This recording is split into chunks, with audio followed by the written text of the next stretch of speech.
তুলে ধরা হয়েছে, আপনারা একটু মনোযোগ দেবেন।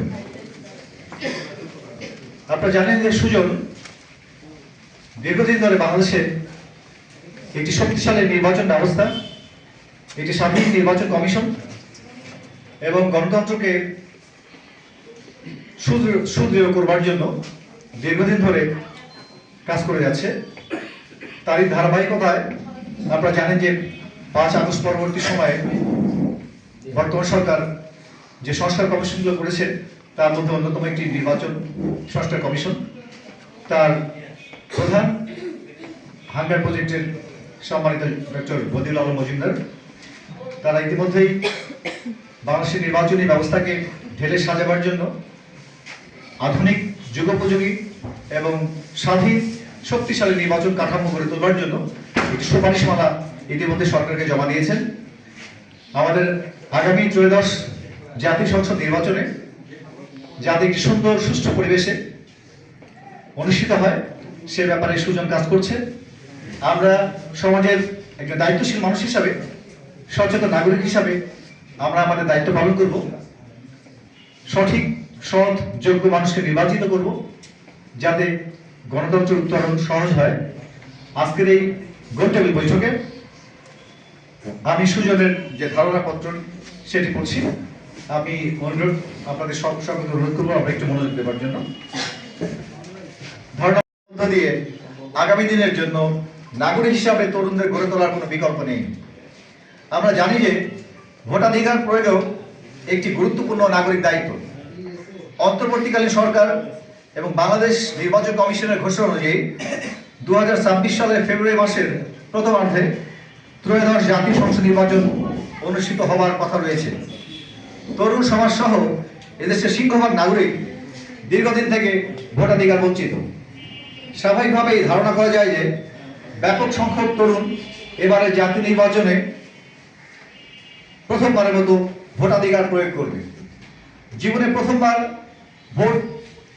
ভোটাধিকার প্রয়োগের ক্ষেত্রে প্রার্থী ও রাজনৈতিক দল সম্পর্কে ভালোভাবে জেনে শুনে বুঝে সৎ যোগ্য জনকল্যাণ নিবেদিত প্রার্থী দলের সপক্ষে ভোটদানের জন্য তরুণদের উদ্বুদ্ধ করা অত্যন্ত গুরুত্বপূর্ণ দায়িত্ব।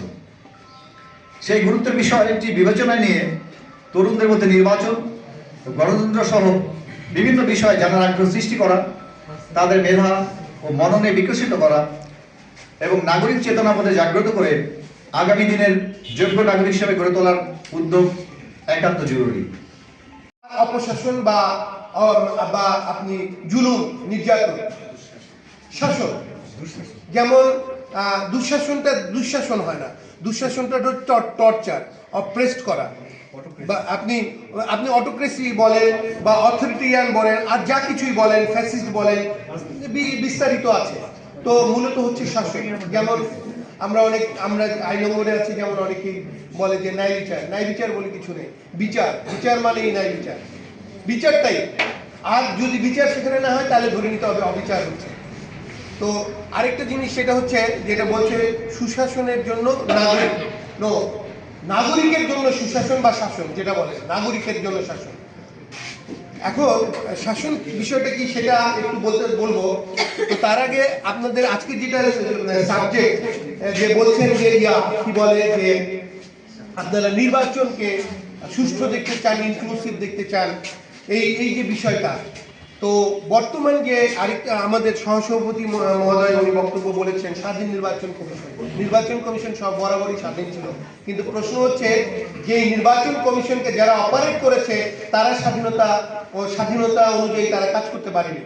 তারা শুরুতেই ওই কমিশনের যিনি যান লম্বা লাইন দিয়ে, যে ফ্যাসিস্ট গভর্নমেন্টের আমলে যাদের কমিশন নিয়োগ দেওয়া হয়েছে লম্বা লাইন দিয়ে সে কমিশনার হয়েছে এবং সে জানে যে ওই আপনি সে তার হচ্ছে যে আমরা যে আলোচনাগুলো করতেছি আসলে এজেন্ডা ভিত্তিক আলোচনা এক জিনিস আর মুক্ত আলোচনা আরেক জিনিস। আজকে আমরা এজেন্ডার বাইরে গিয়েও কথা বলতেছি।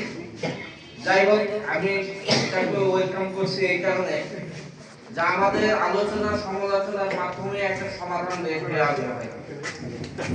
আমরা স্বাধীনতার পরবর্তী থেকে এই পর্যন্ত এইভাবে আলোচনার মাধ্যমে কিন্তু সমস্যাগুলো মানে আমরা নিরূপণের মাধ্যমেই সমাধানের চেষ্টা করে আসছি হয়তো আমাদের যে আলোচনাগুলো করতেছি সর্বোপরি আমি বলবো যে আমি একজন নাগরিক হিসাবে আমার যে ভাবনা, আমার যে চিন্তা চেতনা, আমার যে নৈতিকতা, আমার যে মূল্যবোধ, এইখানে আমি সঠিক অবস্থানে আছি কিনা। আমাদের কিছু চেতনা বোধের মধ্যেই লুকিয়ে আছে আগামী দিনের নির্বাচন। আমরা শুধু নির্বাচনকালীন সময়ে নির্বাচনের কথা বলবো, এটাই আমাদের নৈতিক দায়িত্ব না। আমাদের যে দেশপ্রেম, আমাদের যে চেতনাবোধ, আমরা আসলে সুজনের কাছে আজকে কি চাই, এটাই হচ্ছে আলোচনার মুখ্য বিষয় রয়েছে। আমি সুজনকে বলবো বা সুজনের কাছে আমার যেটা অনুরোধ, বাংলাদেশে আজও অবধি পর্যন্ত আপনাদের রাজনৈতিক দলের কথাই বলেন আর যার কথাই বলেন, যেভাবেই বলেন, সর্বপ্রথম এই বাংলাদেশে স্বাধীন একটা নির্বাচন কমিশন হওয়া উচিত, যেখানে সরকারের কোনরূপ হস্তক্ষেপ থাকবে না। এখানে যে বিষয়টি নিয়ে আলোচনা হচ্ছে, আমি কিছু মানে আমার ভাবনাটা আমি আপনাদের কাছে উপস্থাপন করবো। আমার ওইসব বক্তব্য নেই। তো আমি দেখবো, আমি প্রথমে যে বিষয়টি নিয়ে চিন্তা করেছি সেটা হচ্ছে যে এলজিডি হলরুম আমাদের এই সংসদে আমি নারী আছে।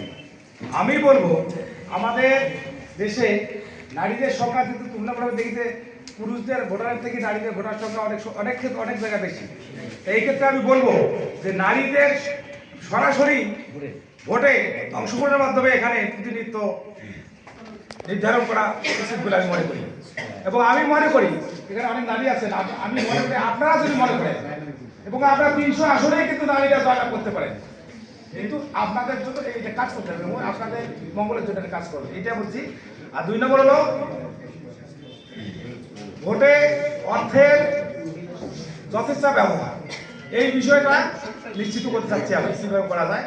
যোগ্য প্রার্থীরা যেন ভোটে অংশগ্রহণ করতে পারে তার ব্যবস্থা, সেক্ষেত্রে অর্থ থাকলেই নেতা হবে তার জন্য না হয়, টাকা আছে আগে নেতা হয়ে গেলাম, এটার ব্যাপারে ব্যবস্থা নিতে হবে।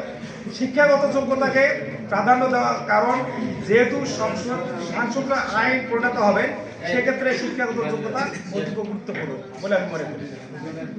এবং একইটা আমি বলবো যে এইটা আপনারা চিন্তা করে সংসদ সদস্যদের কাজ হলো কি আইন পাশ করা, আইন প্রণয়ন করা, অথচ ওরা দেখা যায় প্রশাসন থেকে আরম্ভ করে সর্বক্ষেত্রে তাদের আধিপত্য বিস্তার করে কিভাবে তারা ইয়া করতে পারে, তাদের আখের বসাতে পারে। ধর্ম চর্চা একটু অভাব রয়েছে। আমরা যদি ধর্ম চর্চার দিকে না যাই তাহলে কিন্তু আসলে বাংলাদেশে যে যদি বলি, দেখেন আমাদের ইসলামী শাসন ব্যবস্থার উপরে যদি যাই, সক্রেটিস ছিলেন, আমরা সবাই তাকে বলি, তাই না? তিনি কি বলেছিলেন, আমরা নাগরিকরা কতটুকু আমরা জানি, কতটুকু নো দ্য সেলফ, তার একটা বিখ্যাত উক্তি আছে। আমরা কিন্তু এটা করিনি। এখানে আমাদের রসুল ভাই বলার চেষ্টা করেছেন যে আসলে আমরা যদি নিজেরা তৈরি না হই, আমাদের চাপ সৃষ্টিকারী গোষ্ঠী নাই আমরা বাংলাদেশে, আমরা 24-এ যদি আমরা দেখতে পেয়েছিলাম, কিন্তু সেই দল একটা সংগঠন গঠন করেছে, কিন্তু সুযোগ যে কাজটি করেছে আমি দেখেছি, তারা কিন্তু প্রত্যেকটা দেশে একটা রাজনৈতিক এবং চাপ সৃষ্টিকারী গোষ্ঠী থাকা দরকার। এনারা নিরপেক্ষভাবে কাজ করে যাচ্ছেন। এভাবে যদি আমি জাস্ট একটু বলি, সেটা হচ্ছে যে আপনারা যদি এই যে রাজনীতির সাথে আপনার ব্যবসায়ী জড়িত আছে, এটা আপনারা যদি টোটালি বাদ দেওয়ার একটা সুপারিশ করা যায় কিনা, অথবা ন্যূনতম একটা পার্সেন্টেজ সেখানে আসতে পারে। কারণ বাংলাদেশে এটা বড়ই অভাব। আমরা নির্বাচন করে যাব, অনেকেই বলেছে নির্বাচন করার পরে 5 বছর এখানে সে কিন্তু হাত পা ধরে খুব ভালো আমি, কিন্তু 5 বছর কিন্তু আমরা কিছু করতে পারি না। এই 5 বছর যাতে তারা যাতে স্বৈরাচারী না হয়, এজন্য কিন্তু আমাদের চাপ সৃষ্টিকারী গোষ্ঠী লাগবে, যে ভূমিকাটা পালন করতেছে সুজন। আমি চাই যে ব্যবসায়ীরাও যাতে এই ভূমিকাটা পালন করতে পারে, তাহলে কিন্তু আমাদের দেশ গণতান্ত্রিক উত্তরের দিকে যাবে। অসংখ্য ধন্যবাদ আমাকে সুযোগ দেওয়ার।